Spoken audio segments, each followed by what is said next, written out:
அடுத்து கலியுகத்துக்கு மூணாவது சிறப்பு சொல்றார். ஸ்வல்பேனகி பிரயத்னேன தர்ம சித்தியதி வைகலௌ நரைர் ஆத்மகுணாம் போபிகி க்ஷாலிதாக்கில கில்பிஷைகி. நாம சின்ன சின்ன முயற்சிகள் பண்ணாலே அதுக்கு பெரிய பலன் கொடுப்பான் பகவான். அது போல நிறைய தோஷம் இருக்கு, பாபம் இருக்கு. இதெல்லாம் நீங்கணும்னா பெரிய பெரிய பரிகாரம்னு ஒண்ணும் பண்ண வேண்டாமா. நாம நற்குணங்களை வளர்த்துண்டாலே பகவானே நம்ம பாபங்களை போக்கிடுவானாம். கலியுகத்துல முயற்சி எடுக்கிறதே பெரிய விஷயம். அந்த இனிஷியேட்டிவ் யாரும் எடுக்க மாட்டா.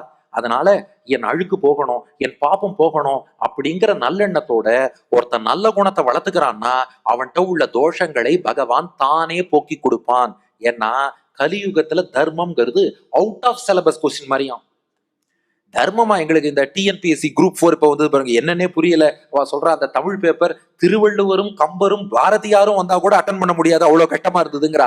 கலியுகத்துல அவ்வளவு கஷ்டமா இருக்குமா எல்லாம். அதனால அப்படிப்பட்ட கலியுகத்துல வந்து நீ தர்மத்தை ட்ரை பண்ணுனா அது அவுட் ஆஃப் சிலபஸ் மாதிரி. ஆனா அவுட் ஆஃப் சிலபஸ் கொஸ்டினுக்கு ஒரு சௌரியம் உண்டு. என்ன?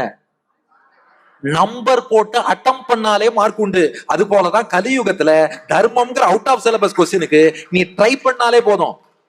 நான் சொல்லல, ஆழ்வார் பாடியிருக்கார், ஆர்வம் பெருகி குனிப்பார் அமரர் தொழப்படுவாரே. நீ கலியுகத்துல ஆர்வத்தை வளர்த்துண்டா போறோம். எவ்வளவு தூரம் அறிவு இருக்கு.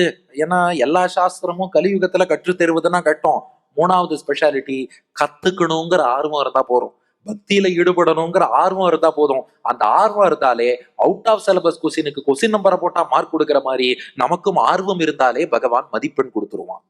அடுத்து நாலாவது, இதுதான் ரொம்ப ரொம்ப முக்கியமான ஸ்லோகம், பெரியோர்கள் அடிக்கடி மேற்கோள் காட்டும் ஸ்லோகம்.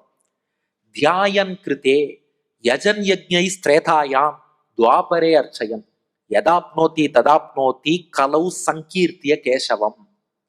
இந்த விஷ்ணு புராணத்துக்கு ராமானுஜருடைய ஆசை, இந்த விஷ்ணு புராணத்துக்கு ஒரு வியாக்கியானம் உருவாக வேண்டும்னு. இத்தனை விஷயமும் இருக்கக்கூடிய புராணம் விஷ்ணு புராணம்.